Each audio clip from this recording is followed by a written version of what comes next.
Good evening, and welcome to the John F. Kennedy Jr. Forum. My name is Kiana Raji. I'm a first year at the college, and I'm a member of the JFK Jr. Forum Committee here at the Institute of Politics. Before we begin, please note the exit doors, which are located on both the park side and the JFK Street side of the forum. In the event of an emergency, walk to the exit closest to you and congregate in the JFK Park. Please also take a moment now to silence your cell phones. You can join the conversation tonight online by tweeting with the hashtag #GenHytenForum, which is also listed in your program. Please take your seats now and join me in welcoming our guests, General John Hyten, John Noonan, and Executive Director of the Institute of Politics, Amy Howell.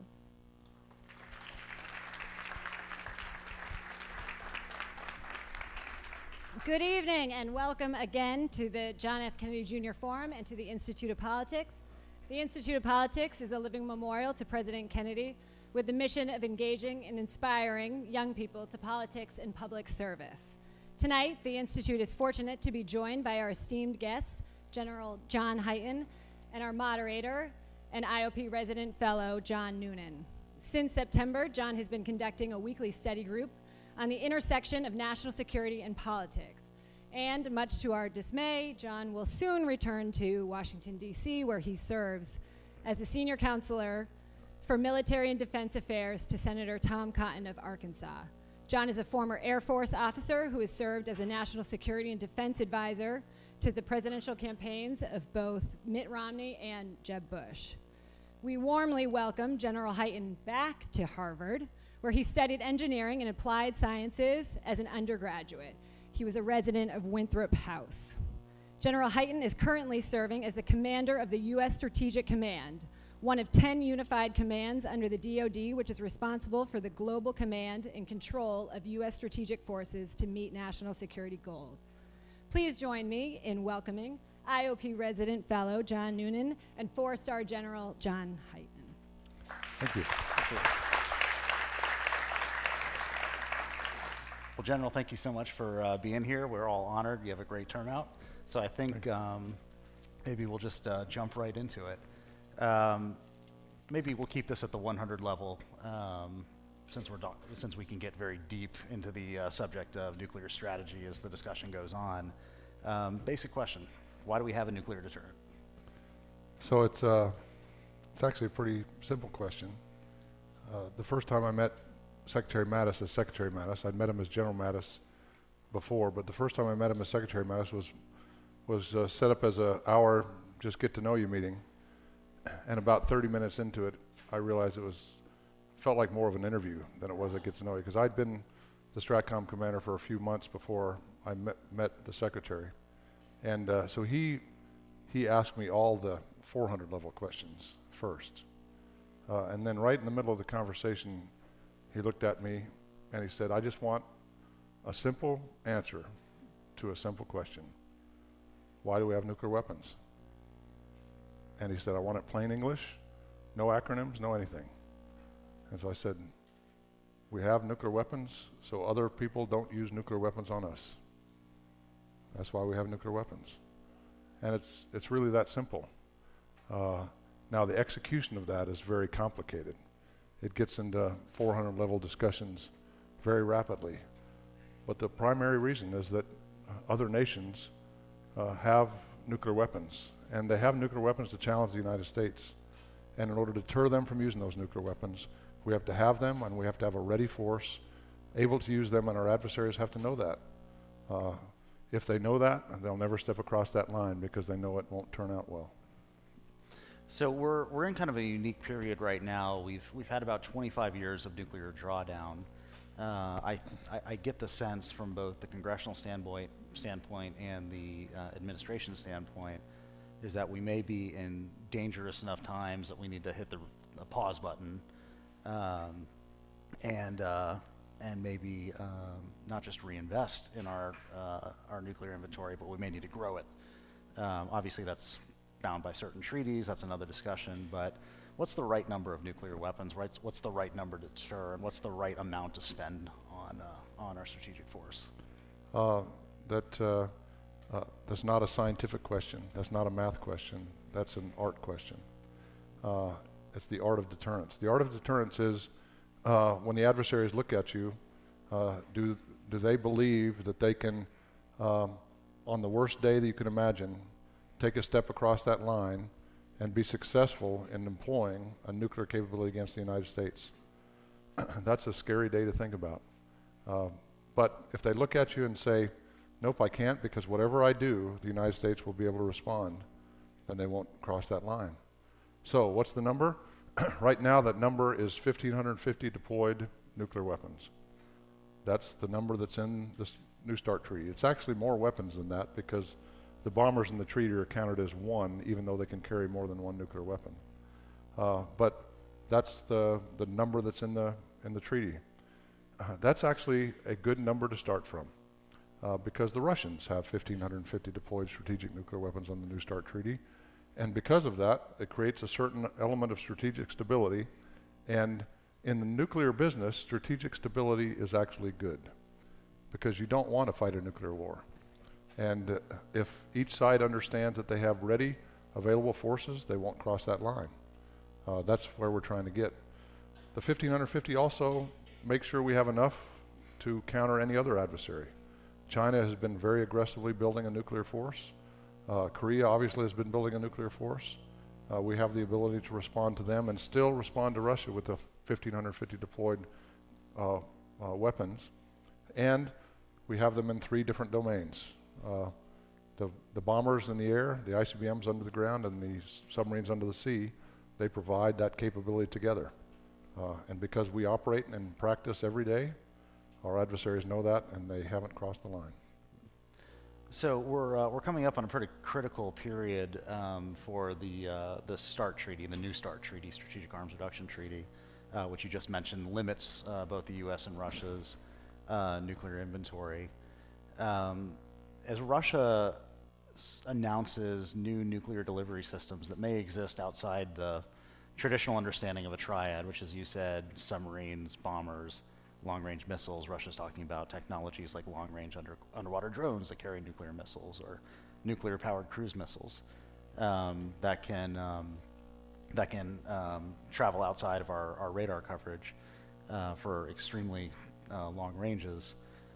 How do you negotiate or renegotiate or renew the treaty, frankly, is probably a better way of saying it, with all these new options potentially out there? So that's a question for a diplomat, not a military officer.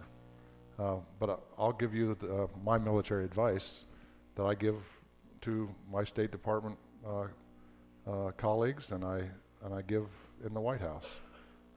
But this is just my military advice. My military advice is that I like arms control treaties that limit nuclear weapons. I think those are good things for our country and good things for the world. I think when you negotiate with somebody and they have nuclear capabilities, everything should be on the table. Everything that we have should be on the table. Everything that they have should be on the table. That's the best way to negotiate from. Now, does that sound radical or irrational to anybody?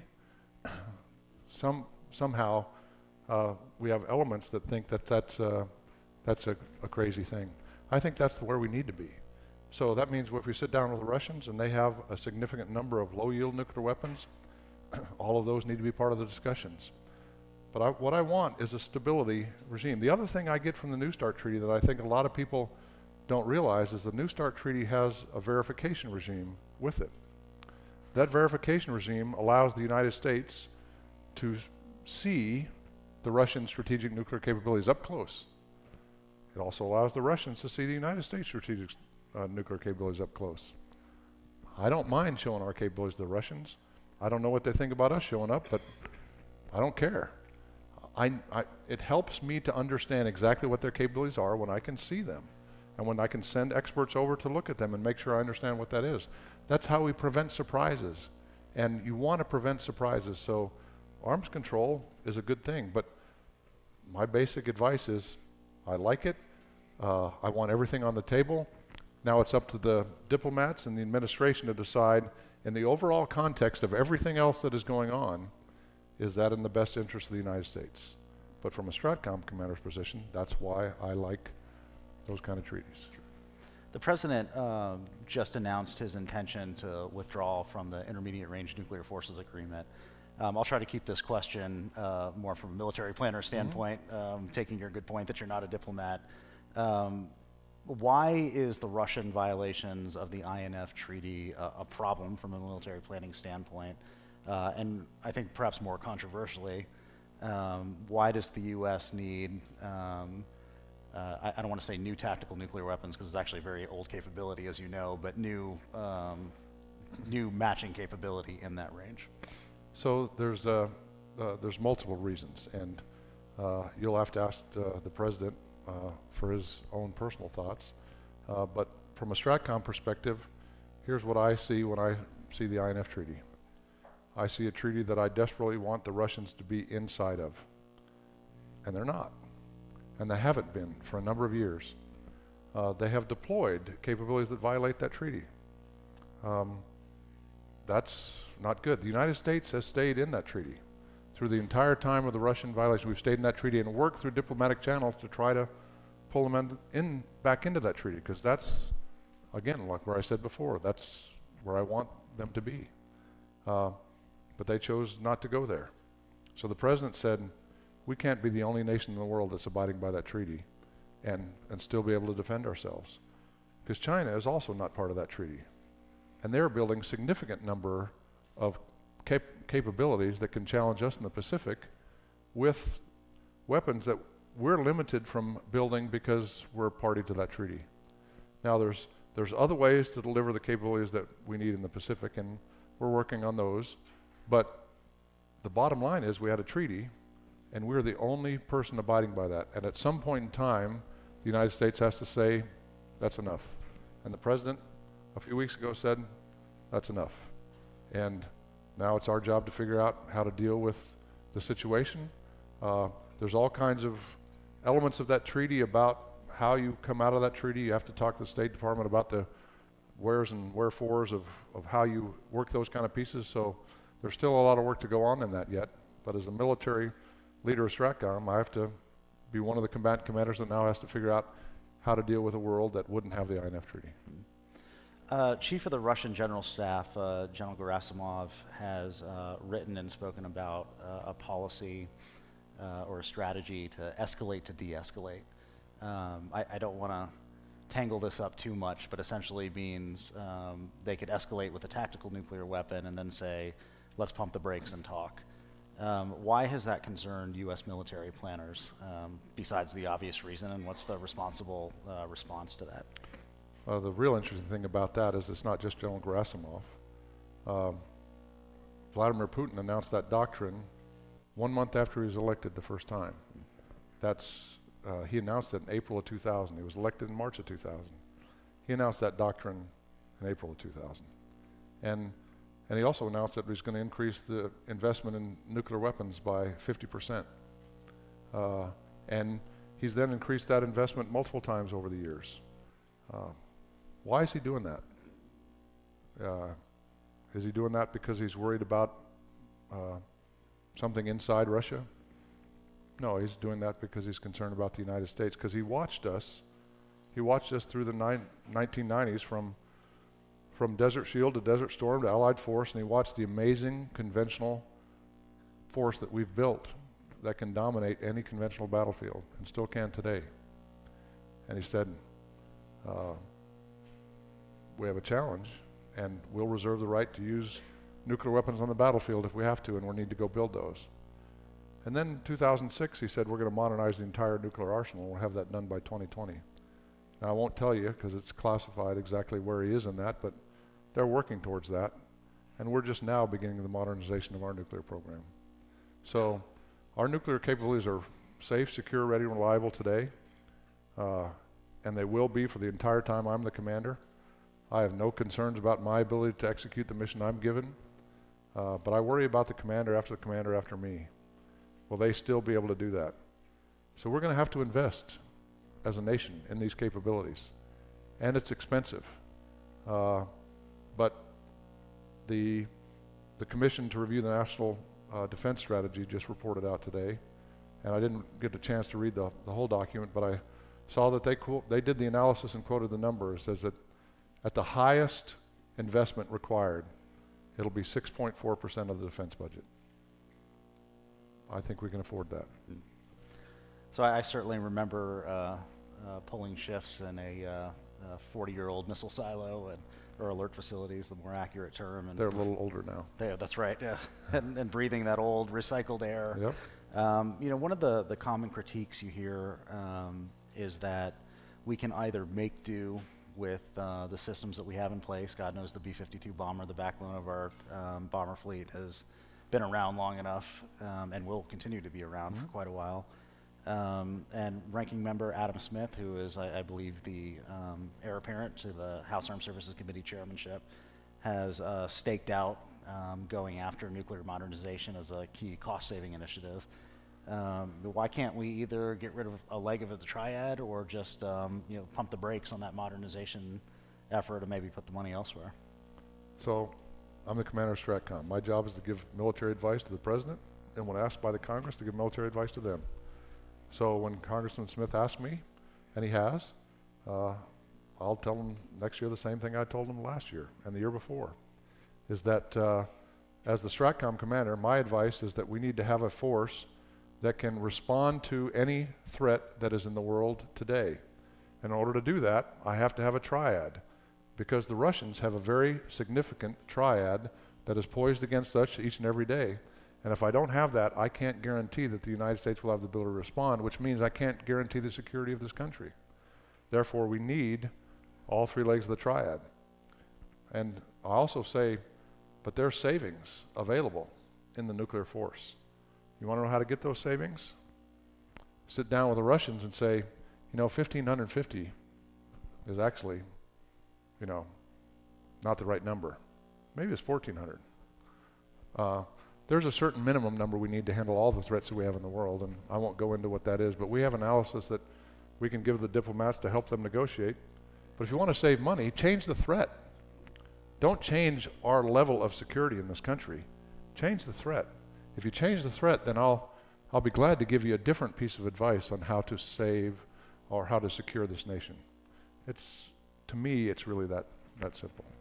So you mentioned the report on the president's new national defense strategy, which, for those of you who aren't familiar with it, it identified Russia and China as the main existential threat to the United States, which was I think something everyone understood, but it was a shift in focus in the Defense Department and the interagency. Brass tacks, do you think a country like Russia or a country like China, if not restrained by a U.S. and maybe a British and a French nuclear deterrent, would they use these weapons in combat? And I take the point that you're not a mind reader. So I'm not a mind reader, but I have to look at the way the world is, not the way the world I wish was. That's probably not English, but hopefully you understood what I said. And the way the world is we have weapons that can destroy this nation. And we have adversaries that have spent enormous amounts of their gross national product, way more than we have, to build those weapons. And I can't assume that they're building those weapons just because they think they're cool or it gives them some kind of status in the world. Or I have to assume they're building those weapons to challenge the United States of America and threaten the United States of America. And so therefore I have to have forces ready to respond to the threat that is deployed against us. And it is deployed against us every day. So that's what we do.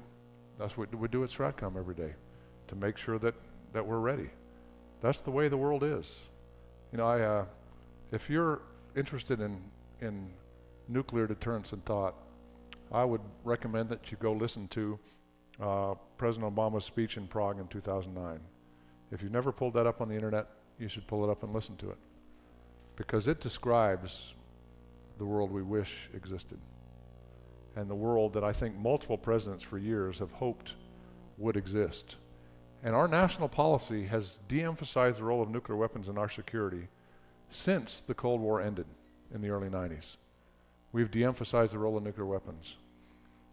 But that's not the way the world turned out. And President Obama saw that. He had to start the modernization program. The new nuclear posture review President Trump put out emphasizes it more and says we need to accelerate those issues to get after it.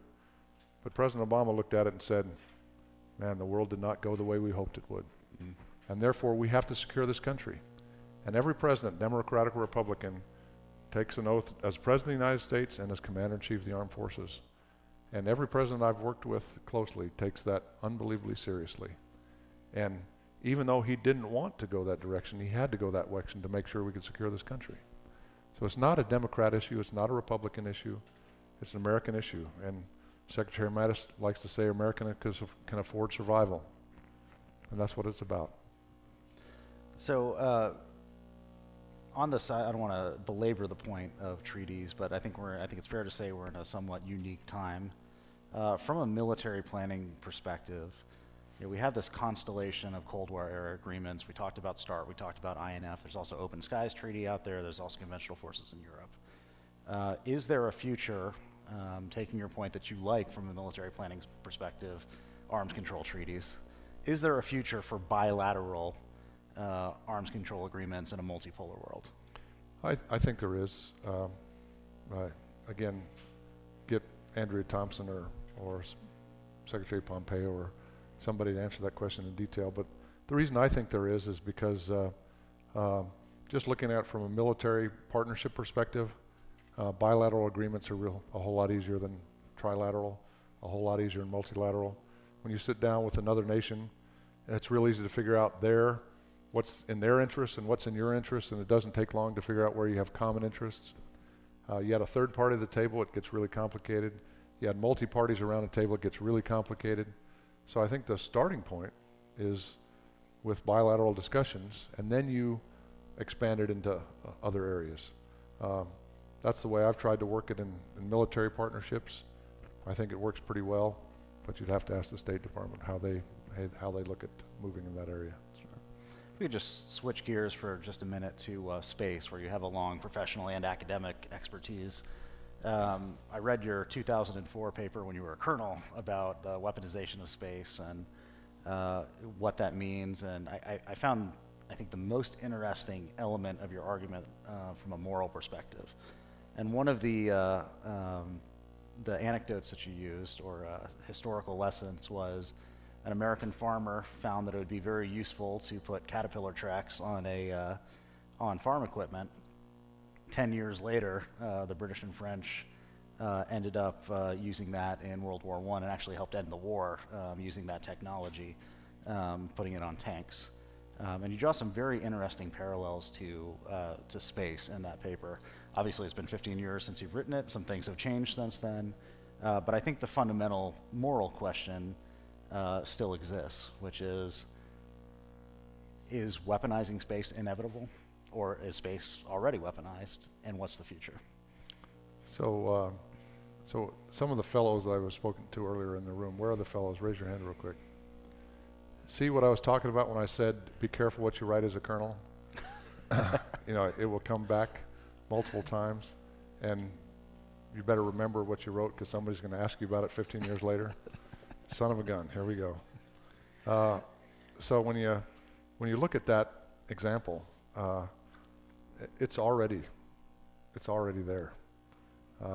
We haven't put weapons or built weapons that operate in space, or deployed weapons. I was on a program back in 1985, and it was us and the Soviet Union, and the Soviet Union had a orbital anti-satellite program, and we had an F-15 anti-satellite program, and we shot down a satellite in 1985, and we created a field of debris. Fortunately, it was in low Earth orbit and all re-entered in about a decade. The Chinese did the same thing in 2007. They did it at a higher orbit. That stuff's going to be up there for 100 years plus.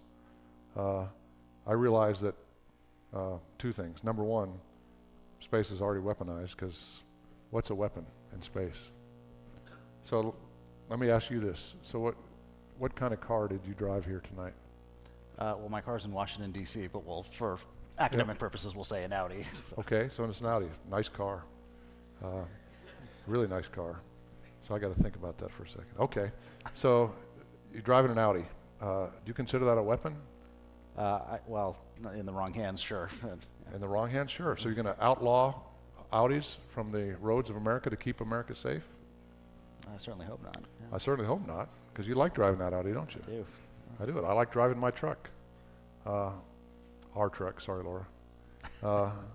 But it's, if you put that in the wrong hands and somebody takes it, turns it into a group of people, and destroys and kills people, you've just now made that Audi a weapon.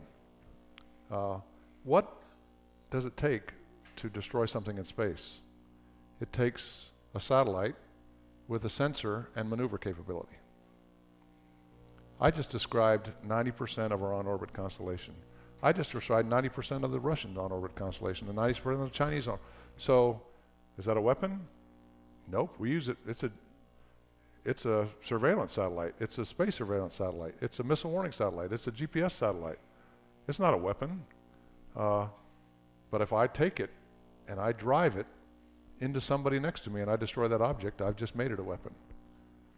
So, did I weaponize space by deploying a surveillance satellite? No, I weaponized it by the actions I took. Now I can build a satellite for specific purposes, but how do I discriminate between what's a weapon and what's not a weapon?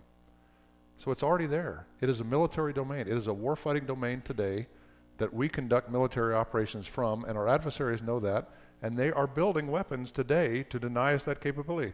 And they've already built those weapons, deployed them, and announced it to the world. The Chinese have done it, and the Russians have done it. So they've already said we have weapons. They've announced it. Why do we think that it's not weaponized? It is. Therefore, just like every other domain, that's a warfighting domain, we have to figure out how to defend ourselves. And oh, by the way, there's a deterrence element there too.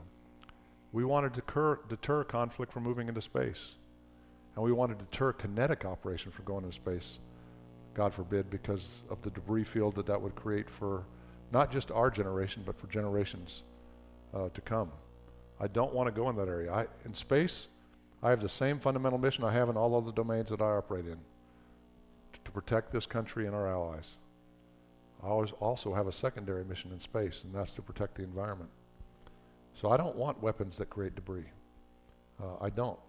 I've said that in public multiple times, and people look at me like I'm crazy, but I'm not, because I grew up loving space. And my dad worked on the Saturn V, and I still look up at the stars, and it just blows me away. And I want my kids to be able to look up and still have that same dream. And I don't want to be the one that destroys it. So I have to keep that domain secure against adversaries that are building debris-creating weapons. That's a tough position to be in. But we can figure out how to do that if we engage the minds of this country. We can figure out how to build a resilient space architecture that can fight and win. And we can figure out how to deny that environment to an adversary without creating debris. We can do that. So just from a practical standpoint, let's say the worst does happen. The military was initially the primary user of space, but today we're all customers of space, for lack of a better term. Assume that a conflict broke out in space, that the scenario that you described occurred. What would be the impact on everyone in this room and just civilians writ large? Well, it depends on what was attacked.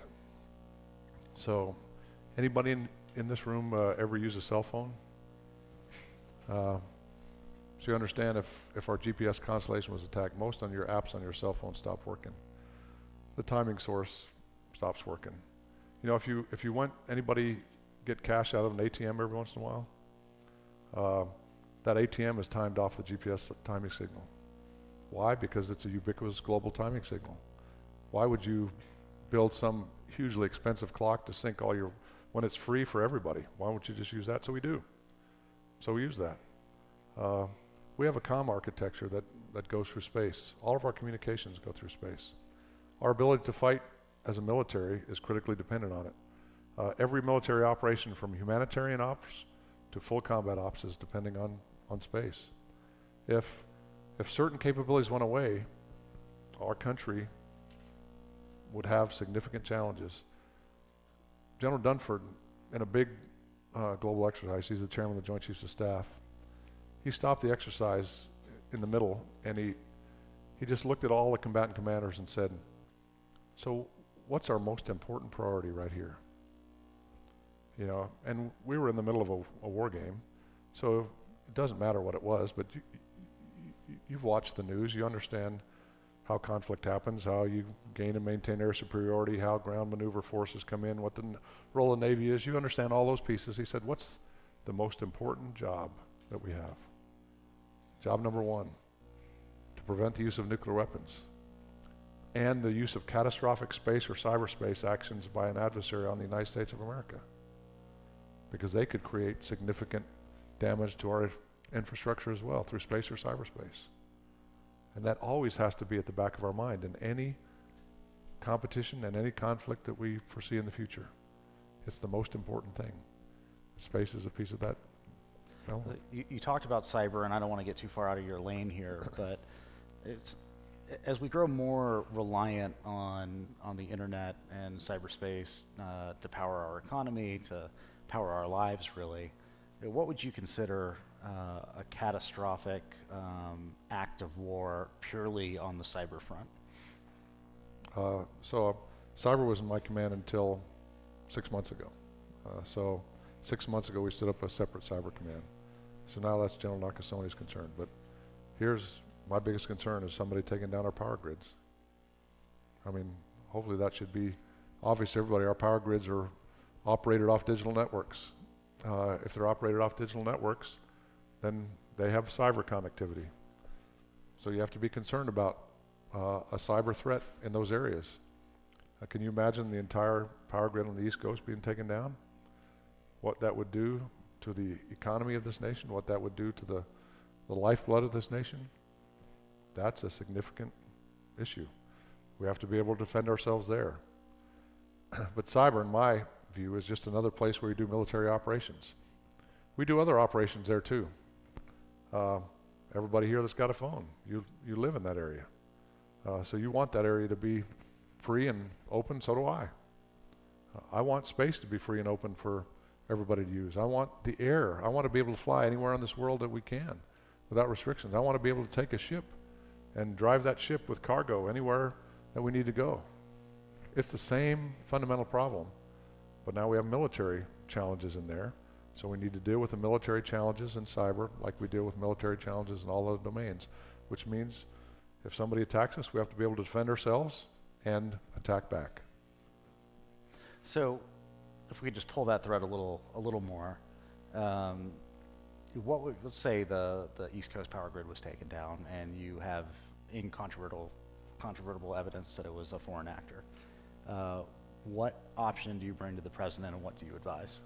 So there's a few things in our national defense strategy, the national security strategy, that talk about that issue in space and cyber. And one of the big changes that it's really emphasized in space but applies to cyber too, is that the United States policy now is that if we're attacked in those global domains, we will respond at a time and a place and a domain of our choosing. In other words, we don't say if we're attacked in cyber, we're only going to respond in cyber. If we're attacked in space, we're only going to respond in space. In fact, if we're attacked in space, my recommendation probably is not going to be to attack in space because of the challenges that we have in protecting the environment. I'll say, let's go another way. Let's go in cyber. If we're attacked in cyber and we know who did it, then somebody's committed an act of war against the United States. We have to figure out how to stop that from happening ever again and defend ourselves and show the adversary that further action will not be in their interest. There's a deterrent element of that and there's a warfighting element of that. And you have to apply both effectively to create the domain. There's a lot of literature in deterrence about the escalation ladder. As a Stratcom commander, you should know I hate the escalation ladder. I hate it with a passion. I hate it when my folks bring me, concepts that put us on the escalation ladder. Because my direction to them is give me an option that gets me off that ladder, not on that ladder. If I'm on that ladder, we're losing. Get me off the ladder. And sometimes I'll have to do something in another domain with other options of our national power, maybe using different elements of our government to get us off that escalation ladder. It's the same way in cyber. You got to get off the ladder, but it doesn't mean you have to respond in cyber. You have an incredibly interesting position in the U.S. military. I think it's unique from any other senior military leader. Could you just describe, and maybe this is a parochial question, but just describe your unique responsibilities, your obligation to the President of the United States, your obligation to the soldiers, sailors, airmen, marine underneath you, and the challenges inherent in just being really at the ready all the time? So the first part of that question, and I need to emphasize that, is that in many ways I'm the same as all other combatant commanders. There's just one exception, and the one exception is the execution of the nuclear mission. The execution of most operations in the military are directed by combatant commanders but delegated down to component commanders, air component, land component, maritime component, to actually execute the missions. But the nuclear mission is not delegated. It is my responsibility. And so that means I'm always have to be connected. And I'm connected right now. Hi, Adam. I always have, you know, we used to have these backpacks that they had to bring everywhere we went. Now it's just a little phone. Isn't that amazing? But I always have to be connected.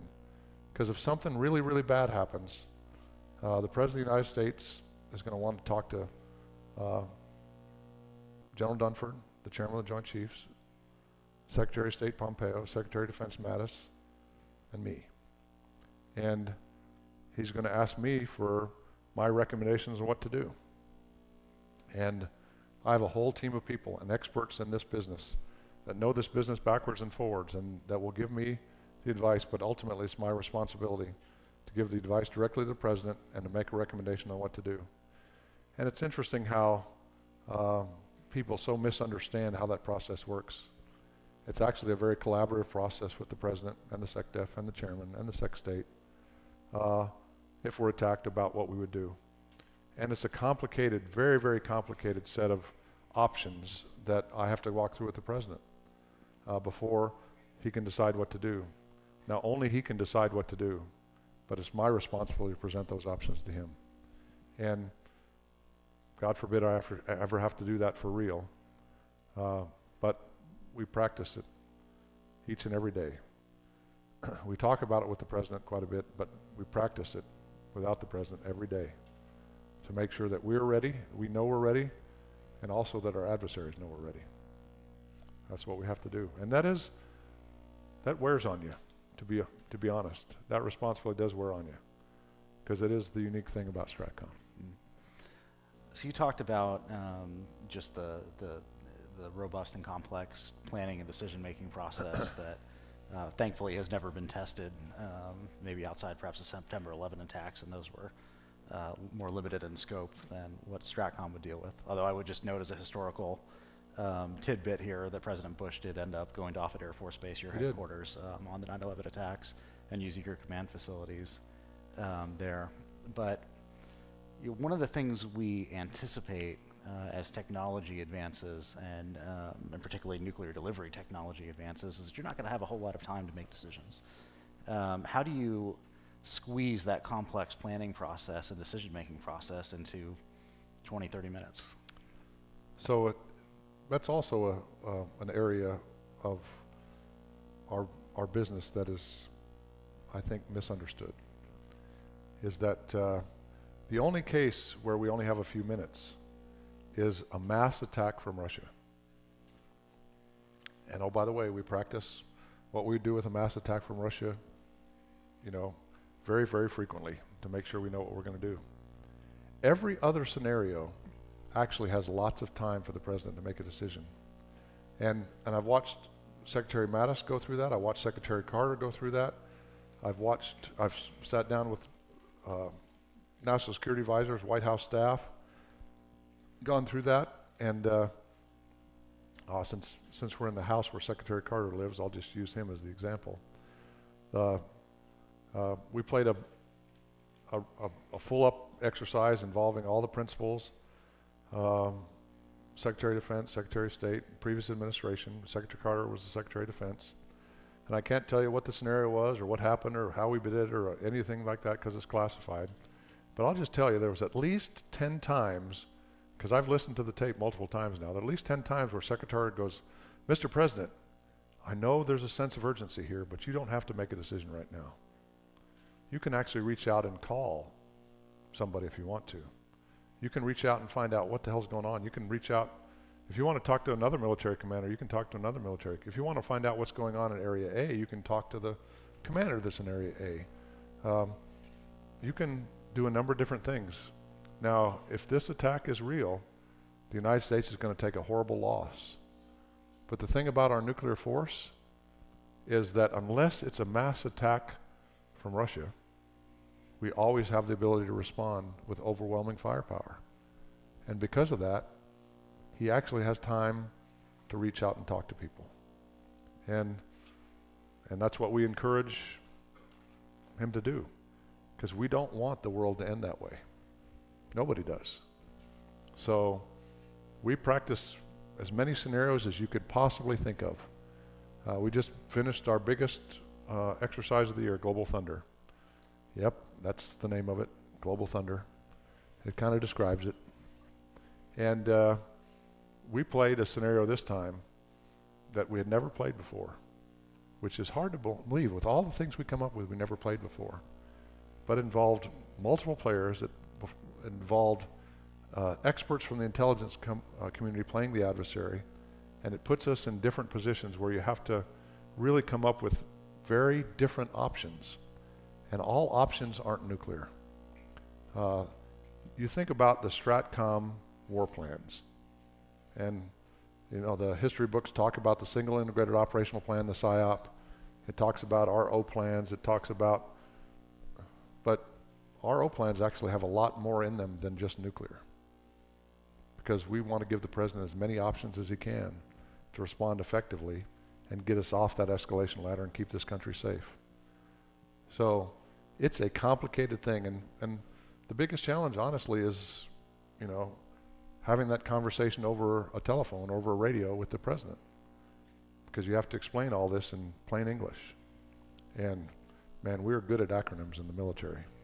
And I can tell you from meetings with the president, if I use too many acronyms, it's not very pleasant for me. The good news is my wife, about 10 years ago when I started speaking in public, every time I use an acronym, she would speak up from wherever she was sitting and say, "What's that mean?" And so she kind of broke me of the habit. So I'd be interested. I may have to go back and listen to this, but I bet you I haven't used very many acronyms today. I haven't felt like there's anything I've needed to translate, so There you I think go. you're right. I think this is a good opportunity to open up to questions for the audience. We have 4 microphones on the left and right. We have some up in the upper decks up there. We just ask that you state your name, keep your question short, and please, for everyone's sake, put a question mark at the end of your statement. So, sir. Yeah, hi, Jay Gleason. If the United States presumably needs nuclear weapons in order that no other country will use nuclear weapons on us, doesn't that same logic apply to other countries as well? Many countries, of course, feel that the United States itself is the greatest threat, especially after Libya and Iraq. North Korea looks at Libya and says, well, if Gaddafi didn't have his nuclear weapons, he wouldn't have been overthrown like this. So, I mean, Russia spends, in real dollar terms, less than 10% on its military-industrial complex that Eis now warned us about than we do. In China, less than a quarter. So, I mean, don't the military-industrial complex exaggerate these threats in order to have greater budgetary authorization and greater sway and power within the, the political process? What is a threat, and how do you measure it, and who is the real threat? You bet. So a bunch of interesting questions in that comment. Thanks for ending it with a question mark. So let's start with other countries. That's kind of where you started, and then I'll talk about the other piece. So other countries. One of our roles is we're party to the Nuclear Non-Proliferation Treaty, and we entered in that with the other nations of the world to try to limit the proliferation of nuclear weapons. Almost all the nations of the world signed up to that because we didn't want weapons to proliferate. in order for them not to proliferate with a number of our allies, I have a role in providing extended deterrence, nuclear deterrence, to many of our allies. The Republic of Korea, Japan, Australia. We provide that extended deterrence so they don't have to build their own nuclear weapons. And we provide commitments to them that if they're attacked, that we will respond in their stead. And they believe that, and therefore they don't go down. When that is doubted, and you see countries like Japan, who is attacked with nuclear weapons, talk about building their own nuclear weapons in order to defend themselves. I don't want weapons to proliferate. I want weapons going the other direction. I want fewer weapons in the world. Therefore, I think we have to sit down with the other nuclear nations and figure out how to do that. Now, what Russia and China are doing with nuclear weapons, I can tell you with no uncertain terms that the numbers you quoted were wrong. Russia and China spend significantly more of their gross national product on their defense than we do. In dollar terms, they're spending less. But in terms of their buying power inside their country and what they spend as part of their gross national product, they're spending significantly more. China's investments are becoming more and more significant, and they're focused on what? Not our conventional firepower. They're not trying to match us there because that's unaffordable for their economies right now. What they're trying to match us is in their strategic capabilities, their space capabilities, their cyberspace capabilities, their nuclear capabilities. That's where they're spending significant portions to challenge us there. That's why we have to be able to respond there. I know I read Eisenhower's warnings about the military-industrial complex. He's one of my heroes, and I think those warnings are real. And everybody that's an American citizen should always be concerned about the military-industrial complex. You should be. But the military is there to protect our nation. And when we don't have the means to protect our nation, that'll be a bad day. Right now, we have overwhelming capabilities to meet any threat in the world today. And some people don't think that's true, but I believe it's true. I want to have that overwhelming capability now and in the future because fundamentally, we're the ones that will have to send our greatest treasure, our sons and daughters, to fight our wars overseas. And wars happen. Wars won't be eliminated. But I don't want them to go without overwhelming superiority, and that means expense. So I wish the world was a different place. I really do, but it's not. And my job is to make sure we can always defend this nation and our allies against any threat. And it starts with the threat that could end our nation. That's the nuclear threat. Thank you for the question. Sir. My name is Steve Gallant. In Daniel Ellsberg's must-read book, he says that the U.S. actually has a first strike policy to be able to threaten or carry out a limited first strike and have enough in reserve so that no country will respond to that first strike. And he points out 25 specific instances where the U.S. threatened a first strike. So my question is, can you confirm or deny that the U.S. has a first strike? And do you think such a policy makes it more risky for a general nuclear war that would have obvious consequences? No. So I can't confirm or deny. So you can't confirm or you can't deny that we have a first strike? So what I can do is I can state what our policy is. And our policy is very clear. It's in our national defense strategies and the nuclear posture review. You can look it up and you can read it. And I'll paraphrase it here because I can't quote it exactly. But it says, the United States will only use nuclear weapons in extreme circumstances. Then it says extreme circumstances are defined as, and it goes through, attacks on our nation by other nations using nuclear weapons, or existential threats against this nation in other areas that we reserve the right to respond with nuclear weapons. That's what our national policy is, and that's what my command is responsible for executing. So there are 25 specific cases that are not existential threats. Also, can you comment on the danger of threatening or carrying out a limited first strike? So I just stated what our policy is. That's when we would use nuclear weapons. That's the time that the President of the United States has told us to be ready to use nuclear weapons. That's the only time. The 25 elements, I've read the Pentagon Papers, I've read Daniel Ellsberg's book, and I was very young when that book was written, so I can't comment on what those 25 cases were, but I understand what you're saying. But I can tell you that the policy now is exactly what I said it was, and that's exactly how we planned and would use nuclear weapons if, God forbid, we ever had to. So I think we have one. Sorry, sir, we're running a little low on time, so we're going to have to go up to the left field deck here. Thank you for coming today, General. My name is Joshua. I'm a first-year student at the college. And today's bipartisan report on the status of the U.S. military stated that with respect to hypersonics in particular, the U.S. finds itself trailing China and perhaps Russia as well. And so I understand that hypersonics have been a great area of focus for you. And so I was wondering, what steps do you think we should take to regain the lead on technologies such as hypersonics or artificial intelligence? So again, I haven't read the whole commission's report, but I did meet with them, and I'm actually looking forward to reading the whole report, and because I know the people that were on it, I know they're going to have really good advice for us. So I'm going to assume for the purpose of this question that you quoted the report correctly. And what I'll say is that there are areas in hypersonics where the United States leads both China and Russia, and there's areas in hypersonics that we trail. I believe that when it comes to that critical technology, the United States should always lead in every element of it. Now, where we are in the overarching view of hypersonics with Russia and China, that's for a different discussion, but we should not be trailing in any aspect of it, and there's a couple areas where we are. So when I think about dealing with hypersonics, I think we should aggressively pursue hypersonic technology, but that's not my first concern. My first concern is that we have to always maintain our strategic deterrent. I'm the Stratcom commander.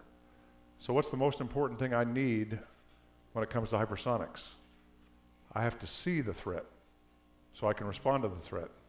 So my biggest plea to the Department of Defense, the administration, and Congress is that we develop sensor technology that can see and track hypersonics so I can see where they launch from and be able to attribute an attack to that nation, because that is what enables our strategic deterrent.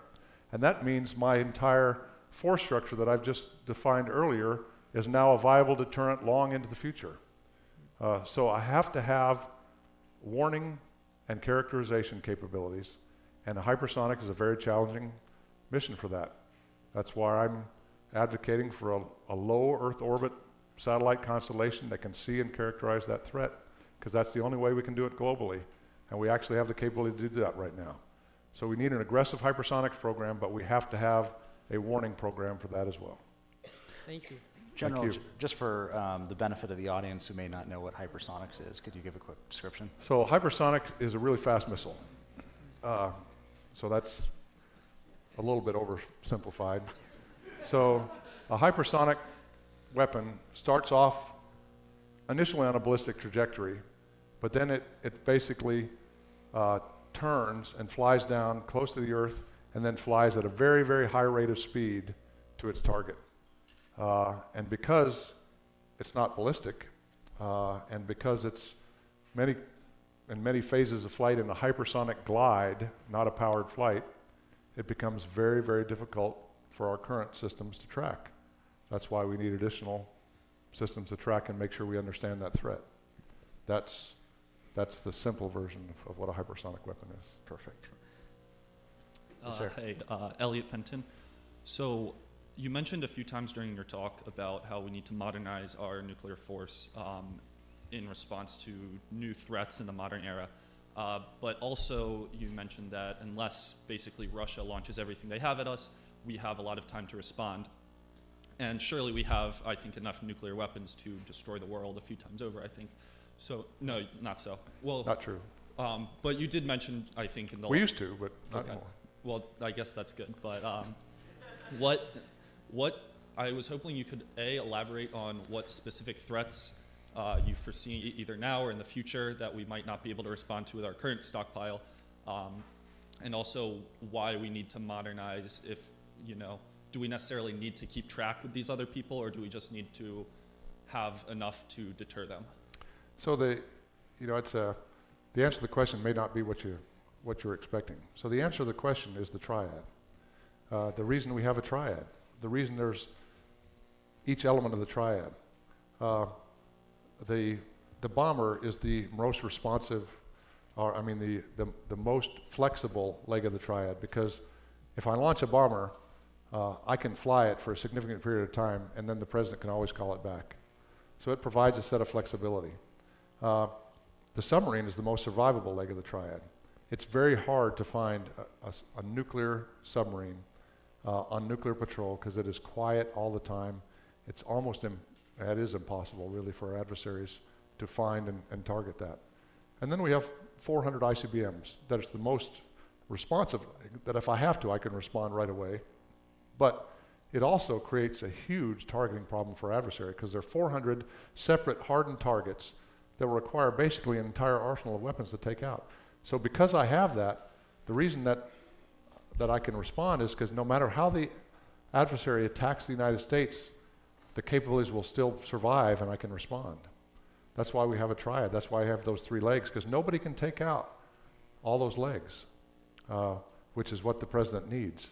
So as I look to the future, what we have to do is we have to always be able to make sure that those legs of the triad remain viable. If they stop being viable, then we'll have to change and produce something new. But as long as we can detect and characterize the threat coming at us, then the 3 legs of the triad I can foresee well into this rest of this century will provide our nation the ability to respond. I think we have time for 1 or 2 more. Karine, do you want to take number 1? Hi, thank you for being with us, General. My question is about China and Russia in terms of defense technology development. There's been a lot of talk recently about how we might be trailing the Chinese and not necessarily the Russians, but how do you suggest the DoD adapts to just the new climate of R&D in the global community, especially when we're looking at the Chinese kind of outpace us in certain areas of defense tech? So it's kind of my favorite question right now, because it leads me into what I worry most about. So you'd think that I worry most about Russia or China or our nuclear arsenal or space or all the things we've talked about tonight. But what I worry most about is somehow over the last 35, 38 years of my career, the United States has lost the ability to go fast. And everything now is so expensive. And those 2 things go together.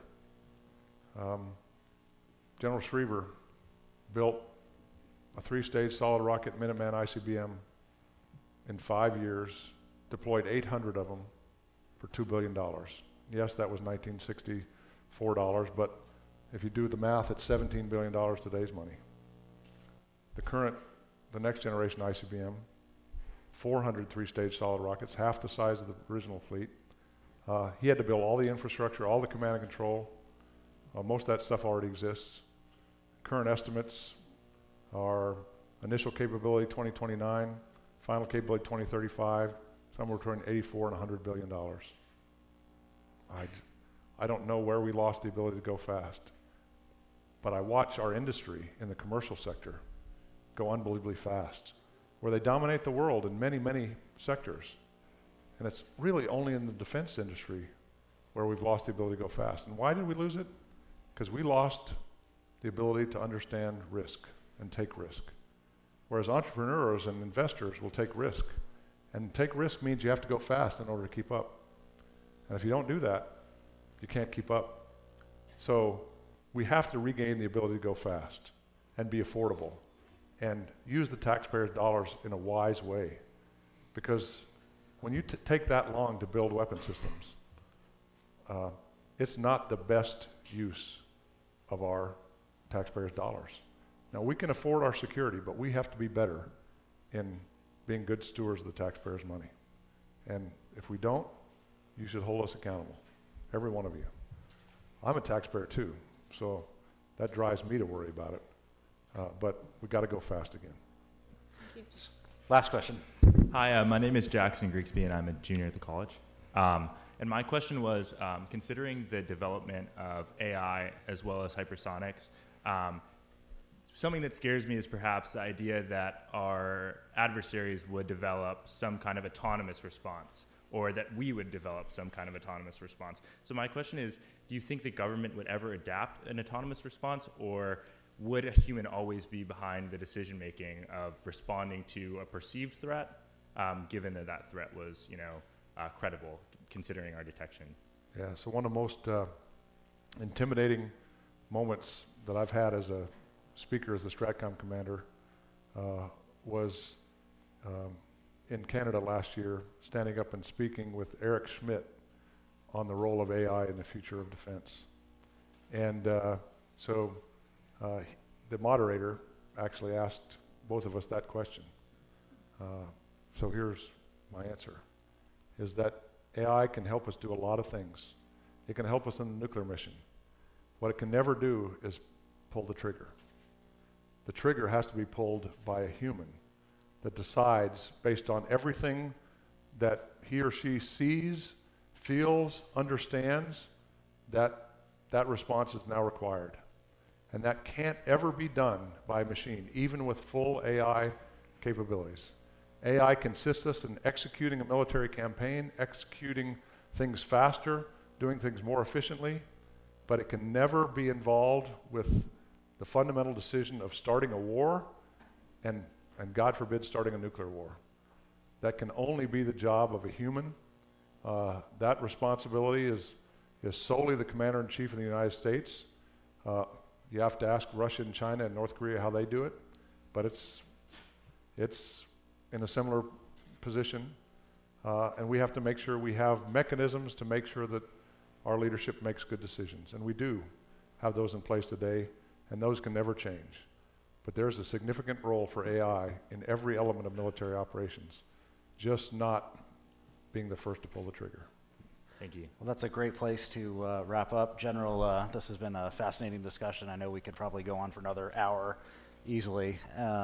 We know you're accountable to tens of thousands of people, so on behalf of the Harvard Kennedy School Institute of Politics, I want to thank you sincerely for sharing your time with us today. Thanks to Harvard for that. Thanks, Senator Cotton, too.